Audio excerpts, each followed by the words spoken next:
বান্ধৱীসকল আপোনালোক সকলোকে স্বাগতম জনাইছো আপোনালোকৰ চেনেল স্বাভিমানী অসমলৈ। ভিডিঅ'টোৰ আৰম্ভণিতে সকলো ইছলামধৰ্মী লোকলৈ মোৰ ফালৰ পৰা ঈদৰ আন্তৰিক শুভেচ্ছা জ্ঞাপন কৰিলোঁ। এই ঈদ সন্দৰ্ভতে আৰম্ভ কৰিছোঁ আজিৰ দিনটোৰ প্ৰথমটো খবৰ। দেশত চলি থকা কৰোনা মহামাৰীৰ ভয়াৱহতাৰ প্ৰতি লক্ষ্য ৰাখি চৰকাৰে সমূহীয়া নামাজসমূহ নপঢ়িবৰ বাবে নিৰ্দেশ দিছে। লগতে ঈদৰ কোৰবানী দিয়া জন্তুৰ অৱশিষ্ট ঘৰতে পুতি থবলৈ অনুৰোধ জনাইছে। পৰিস্থিতিৰ প্ৰতি লক্ষ্য ৰাখি ঘৰতে পঢ়িব লাগিব নামাজ। ইমামৰ অনুমতি লৈহে 2-4 জনাই প্ৰৱেশ কৰিব পাৰিব মছজিদত আৰু সমান্তৰালকৈ এই একেই সিদ্ধান্ত গ্ৰহণ কৰিছে গুৱাহাটীৰ ভালেকেইখন ঈদগাহ মৈদামে।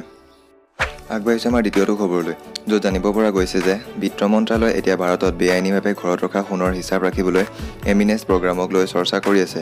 এই কাৰ্যৰ অধীনত চৰকাৰে বিচাৰিছে যে কৰ ফাঁকি দিয়াৰ ক্ষেত্ৰত নিয়ন্ত্ৰণ আহক আৰু আমদানিৰ ওপৰত নিৰ্ভৰশীলতা হ্ৰাস পাওক। সেয়ে আপুনিও ঘৰত থকা সোণৰ হিচাপ দিব লগা হ'ব পাৰে।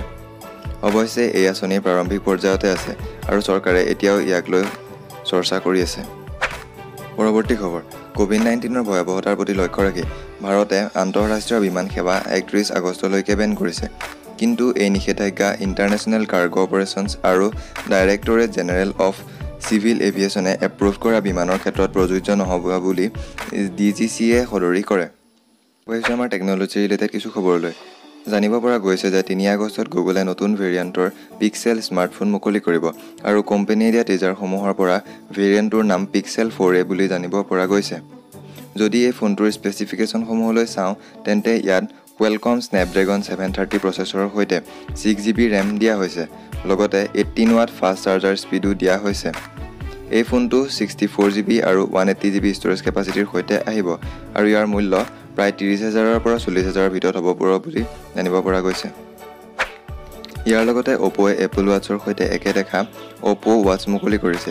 এই স্মাৰ্টফোনটো 41mm আৰু 46mm চাইজত বজাৰলৈ অনা হৈছে।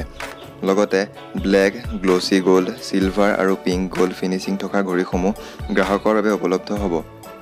এই ৱাটছটোৰ স্পেচিফিকেশ্যনসমূহলৈ চাবলৈ গ'লে ইয়াত 3D ডুৱেল কাৰ্ভড ডিছপ্লে দিয়া হৈছে আৰু লগতে ফিটনেছ ট্ৰেকিং আৰু হাৰ্ট মনিটৰিং ফিচাৰ্ছসমূহ থাকিব আৰু 21 দিনীয়া বেটাৰী বেকআপো থাকিব।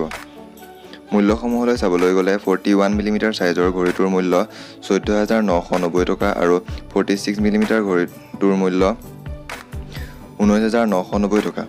এই ঘড়ীটো 10 আগষ্টৰ পৰা বজাৰত উপলব্ধ হ'ব বুলি সদৰি কৰিছে। চাকৰি সন্ধানকাৰীসকলৰ বাবে সুখবৰ।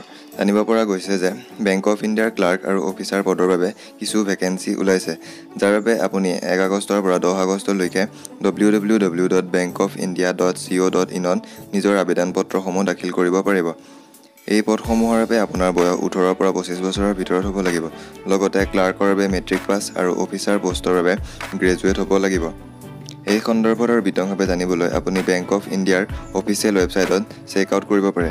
ইয়াৰ লিংকটো হ'ল www.bankofindia.co.in।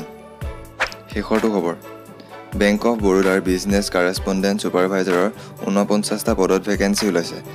জনাব খুজিছোঁ যে এই পদসমূহৰ বাবে আপোনালোকৰ বয়স 21ৰ পৰা 45 বছৰৰ ভিতৰত হ'ব লাগিব আৰু আবেদনকাৰীসকল গ্ৰেজুৱেট হোৱাৰ লগতে কম্পিউটাৰৰ জ্ঞান থকাটো বাধ্যতামূলক।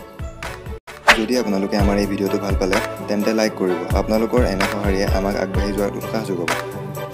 এনেদৰেই দৈনিক খবৰসমূহ চাই থাকিবৰ বাবে ছাবস্ক্ৰাইব কৰিব পাৰে আপোনালোকৰ চেনেল স্বাভিমানী।